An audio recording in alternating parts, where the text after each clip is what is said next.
Hey guys, hope you've had a good week. It's Friday. I just got off work, thought I'd make some buckeyes real quick. And it's a simple recipe, but it takes about, I don't know, hour and a half, because you gotta refrigerate and freeze some things. But all in all, it's simple. It's only got like 6-7 ingredients.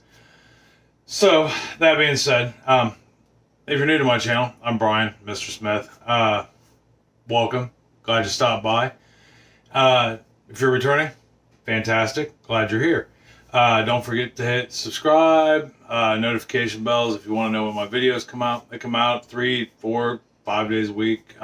Usually 3 is pretty consistent. And thumbs up, thumbs down, always optional. And comments, always welcome comments. Love comments. I like to stoke conversation in our little village here. I'll ask, keep them respectful.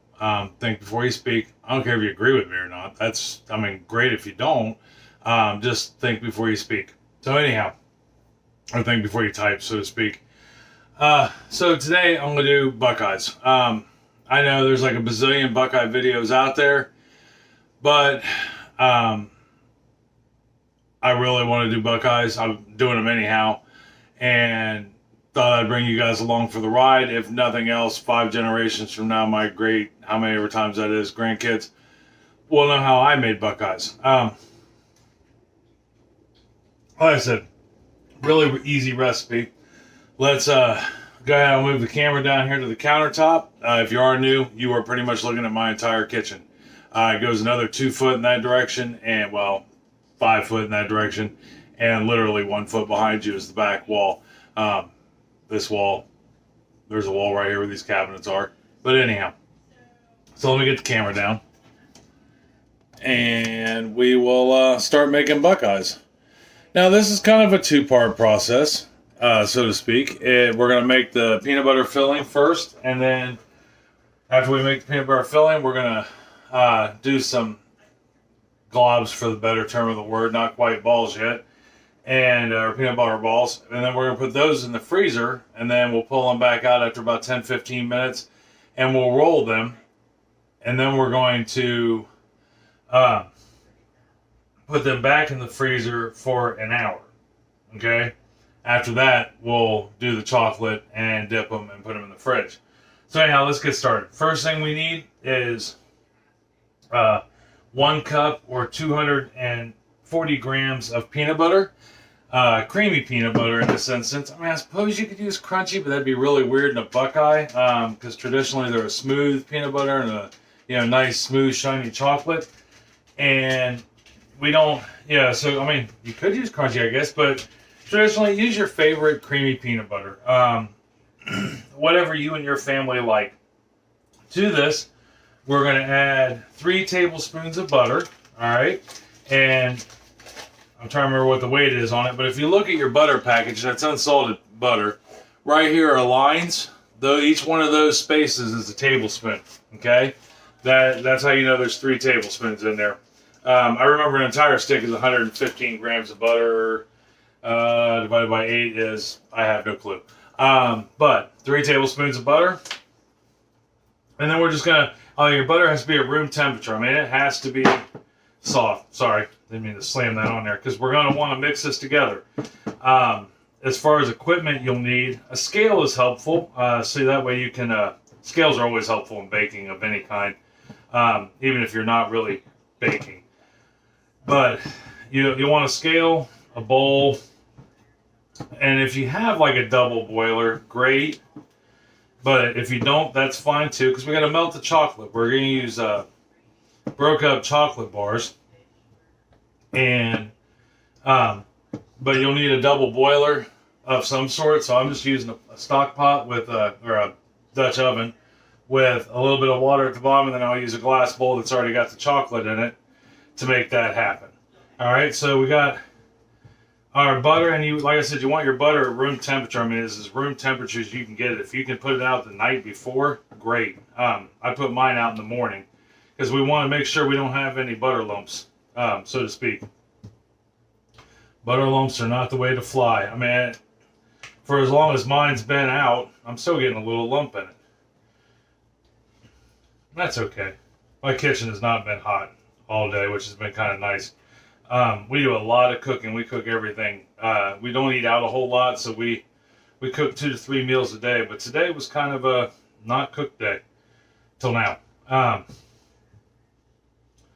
So we'll get that mixed up. We're good to go there. Now the next thing you're going to need is a half a teaspoon or 2 grams of vanilla. Vanilla is just for flavoring. If you don't want to put it in there, you don't have to. I like vanilla in everything that I bake, or don't bake for that matter. And then the next ingredient we're going to need is 120 grams or 1 cup of powdered sugar. I'll put that in later. Now with powdered sugar, you want to sift it in. This is a sifter. If you don't have one of these, you can use a strainer or something like that. But powdered sugar is naturally lumpy. So, and sifters aren't expensive. You can pick one of these up for about $5. And this thing's like, I don't know, 30 plus years old. It was somebody's grandparents' sifter down the road. But I know you can pick them up for about $5. So we're just going to sift this in here so that way we don't have the lumps. I mean, if you can see down in there, which I don't think you can here. Let me bring it closer. Yeah, see how lumpy it is in there? Powdered sugar is just naturally lumpy. Part of that's because of humidity. Even as they're packaging it, there's humidity. I mean, it looks soft and powdery when you're looking at it in the package, but believe you me, it's not. So we get this all sifted up. Get that last little bit through there. And all a sifter is essentially a screen. This one's just, I mean, I guess you could call it fancy, it's old-fashioned. It has a little turn knob that kind of forces it through. Got that in there, that in there. There's a little bit in this bowl. Could never have too much powdered sugar, in my opinion. And then we're just going to mix that in. Yeah.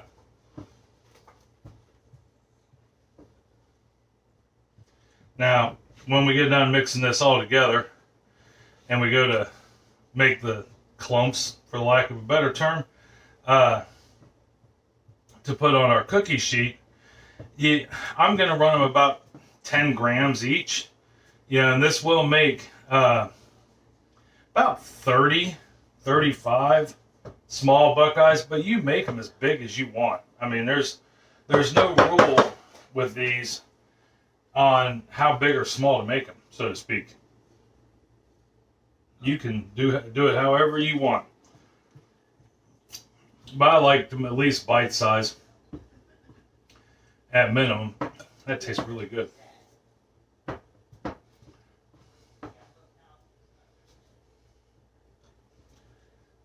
mixed up.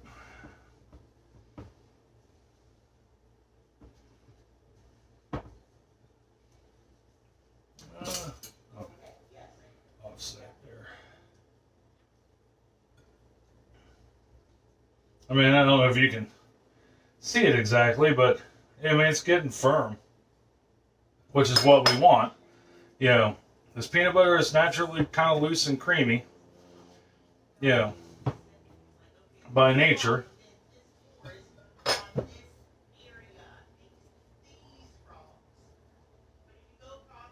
All right. I hear Chris and the kid in the living room talking to somebody about frogs. So now we're just going to do it by hand. Get the rest of that powdered sugar up, moving. And you can do this by hand to begin with if you don't mind the peanut butter and whatnot getting on your hands, which I don't. I think using your hands to cook with and bake with is one of the funnest things ever. Just make sure your hands are clean. That's a must. You don't want, you don't want to be out like working on a car and then all of a sudden you are in here messing with food, so to speak. That would be not cool. I mean, it would make your food taste funny, so to speak. Imagine working on a car getting grease all over your hands, or your buckeyes would taste like automotive oil or grease or rust or whatever. All right, so all we got to do now is grab the scale real quick. I use a scale for everything. We'll pop that on there like such. Grab a spoon. Make sure your scale is set to grams. If you have a multi-scale, we're gonna. Right. There we are. Then we're just going to plop it on a cookie sheet. I don't know if you can see the cookie sheet right here. Let me get you down there. We're just going to plop them on this cookie sheet right here. And like I said, we'll get quite a few of them. But we don't need big ones. You know, probably about 30 or so on it.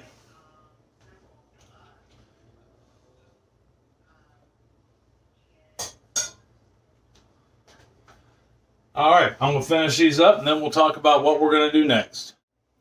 Okay, so we ended up getting 35 on there, and they're about 11-ish grams a piece. Yeah, I'm sure if I'd have gone 10, I could have gotten 40, but I think 11, 12-ish. Like I said, this is something that doesn't have to be exact science, so to speak. I mean, as far as this part goes, because we don't have to bake them.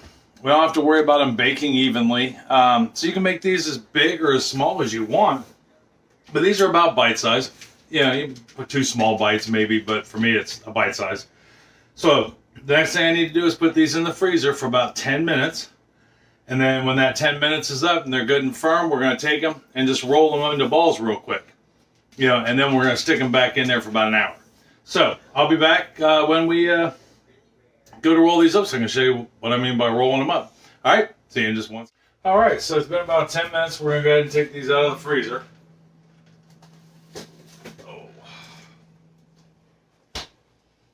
Out of the freezer. And then I will ask my cameraman to move the camera down. Cameraman, move that down. Sure, no problem. All right, there we are.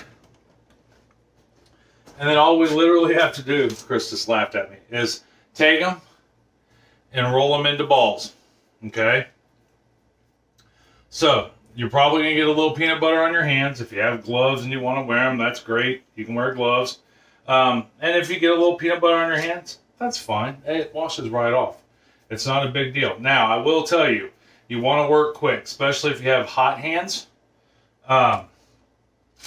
And which I've got fairly hot hands. That just means your hands are naturally warm. And to get them into balls, as if not, you'll really get peanut butter all over your hands. So I'm going to go ahead and get the other 30 of these done. Well, 31 of these done.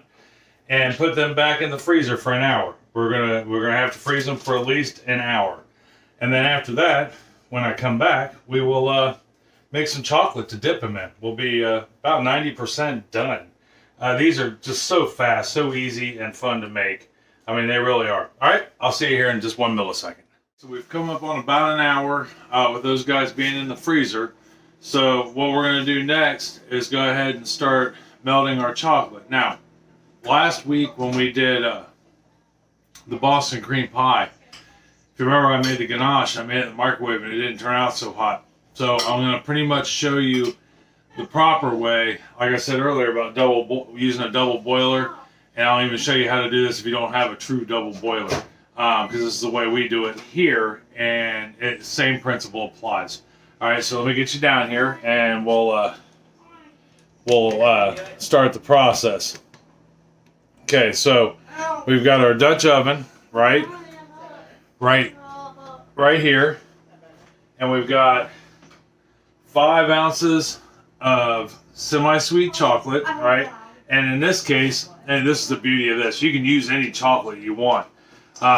Since I didn't want to open up another block of chocolate bars to get 1 ounce of chocolate, I went ahead, I had some milk chocolate chips left, so I just threw those in there.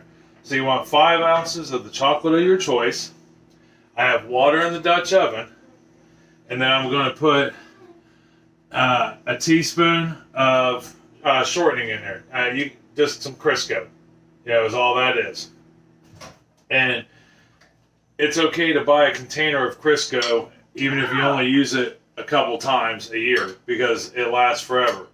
Now, what's going to happen in this double boiler is this water is going to warm up. We don't want it to boil. We don't want it to get too hot and overcook the chocolate. So all we're going to do is sit here and it'll start to steam. And if it starts to get a little too hot, we'll just turn it down. All right. But we'll just start stirring it once we see things starting to happen here. Once we see it start to melt, we start stirring. The Crisco is in there just to give the chocolate a shine. Chocolate can be naturally dull if you're not careful. A lot of times people will use butter, but in this case we're using Crisco. Now, if we were doing a ganache, like for the Boston cream pie, we would put our chocolate in here and put equal parts heavy cream. And then that way, when you mix it, you get that nice, shiny, smooth. But the principle still applies of when you're melting chocolate in a double boil like this to get the best result, you don't need boiling water. You just need steaming water. And right now I can see it's steaming. So I'm going to go ahead and get this melted. And once it's melted, I'm going to put it in this container right here. And we'll get to dipping some buckeyes. All right, be back in just one moment. Okay, so our chocolate is melted. Now I want you to see the difference. Whew, that's hot. The difference between that ganache and this. See how that's nice and smooth and creamy? That's the way it should be. So I'm going to go ahead and get this in this bowl here. After I do that, I'll move the camera down and I'll show you how to dip these suckers.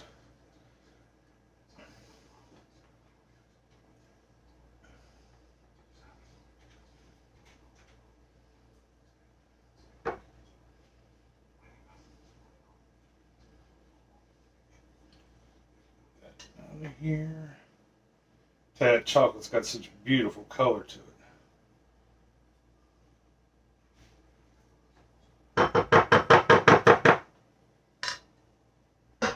Set that back on the double boiler. And then we'll get down here where you can see me. Can you see okay? Everybody, including you in the back? Excellent. All right, that's what we like to hear. Okay, so all we need to do is grab a toothpick. Well, we're going to grab 35 toothpicks, as a matter of fact. Put a toothpick in the middle, just like so. And we're going to dip it in and kind of roll it around. Shake some of that chocolate off of there and just set it back down. That's all we got to do. So we're going to repeat this 34 more times. Well, now 33 more times.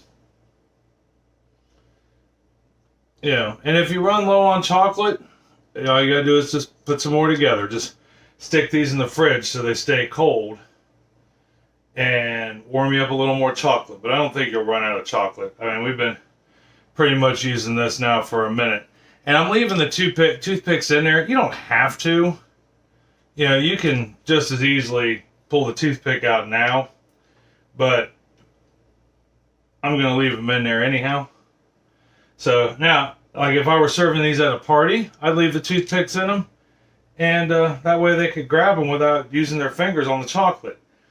With this chocolate, we did not temper it. All right, we didn't take it up to 104 degrees, let it drop back down to 86 degrees, and then warm it back up to 96 degrees exactly, which is how you temper chocolate. So these have to be refrigerated. Now it's actually cold enough here at the moment. I could literally just leave these outside, but I'm not going to. I'll put them in the fridge and in an airtight container. And I'm going to put probably a dozen of them in the fridge in an airtight container. And the remaining, pretty much 2 dozen of them, shy of 1, we'll put in a airtight container, a plastic Ziploc, container of some kind, and stick them in the freezer. In the fridge, these are good for about 10 days. In the freezer, they're good for 6 months. Oh, about to lose one. Don't lose it. I didn't. Right, but you got to work quick. Between the chocolate wanting to get hard and the peanut butter thawing, we're going to be running against time. Yes, dear. Hello. I'm sorry I'm loud. I just got told I'm loud again. All right, well, I'm going to go ahead and get these accomplished, and when I come back, you'll get to see the finished product. All right, we got all 35 of them done. So what's next on the hit list? Well, as previously mentioned, I got to put them in the fridge for an hour. Well, not an hour, maybe about a half hour or so. What we're looking to do is just get that chocolate cold and let it set. So I'm going to put these in the fridge, let the chocolate set. Then you do have to work quick. This peanut butter warms up fast, even straight from the freezer. So we're going to put those in the fridge for half hour, and then we'll bring a couple out to try. All right, see you here in a second. Okay, guys, so we let them sit in the fridge for a little bit, and then we have one last thing to do, and it's kind of an option, really. So we'll come down here real quick, and I'll show you. So when you take the toothpicks out of them, all right, let's see if I can get you up here to look, or to be able to see it. Maybe. Oh, got some chocolate on me. May have to eat that one right away. But all you're going to do to get that hole out of it is just take the toothpick you just pulled out of it and kind of roll it over, and it makes the hole disappear. See how there's no holes in any of those? Or you can just take your finger and smooth it over. Either way, and that's all you got to do to get those. Now, this is the dozen I'm putting in the fridge for us to kind of snack on. I put the other 2 dozen away. But let's give them a taste. What do you say? Now, like I said, these do have to be refrigerated. That tastes just like a Buckeye. Oh.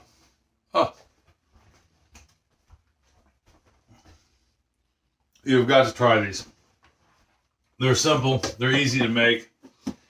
Not a care in the world with them. I think anybody can make them. I know if I can make them, anybody can make them. But I highly recommend them. So, give these a shot. They're easy, and they're quite a wonderful treat. It doesn't even have to be Christmas time. I know here in Ohio, Buckeyes are always in season with Ohio State and all. But, and if you don't know what a Buckeye is, if you don't live in Ohio or have someplace that has Buckeye trees, they're a species of tree. It's a Buckeye tree. It's not just a football team. And the seeds for the Buckeye tree look just like that. They're a really shiny brown and tan, and I mean, really, they look just like a Buckeye there.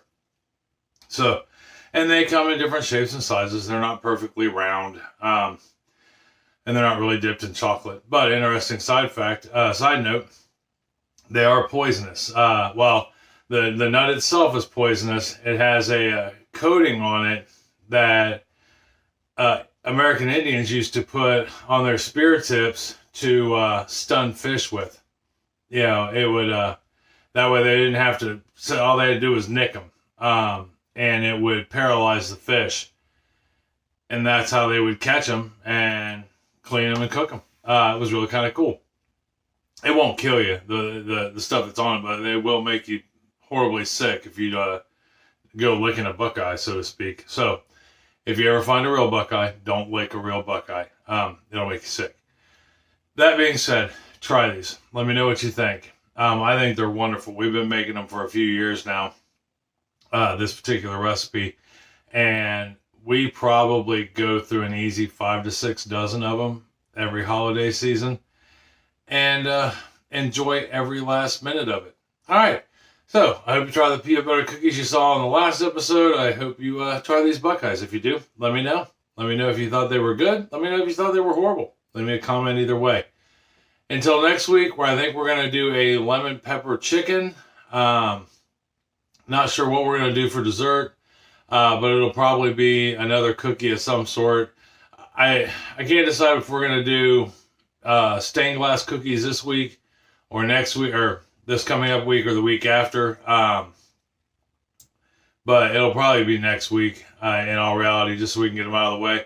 They're not a hard cookie. They're kind of a cutout cookie. Well, they are a cutout cookie with an extra couple steps. So they're not hard to make, but they're not the easiest thing in the world either. But we'll give them a shot at any rate. We made them last year, year before, and they were a bit of a challenge, but our baking skills have come a long way since then, mine and yours, so I think we can handle it a little easier. So, that being said, I will see you next week. I love you. I love you very much. Please don't ever doubt that. I truly do love you guys. And tell somebody else that you love them and that you love them very much. Make them some buckeyes and make a friend. Meet a neighbor. You know, let's keep each other fed and taken care of. All right, I think our society needs it. We're acting a little, you know, we're in trouble, or at least we're heading that way. All right, I love you, and I will see you next week. Bye.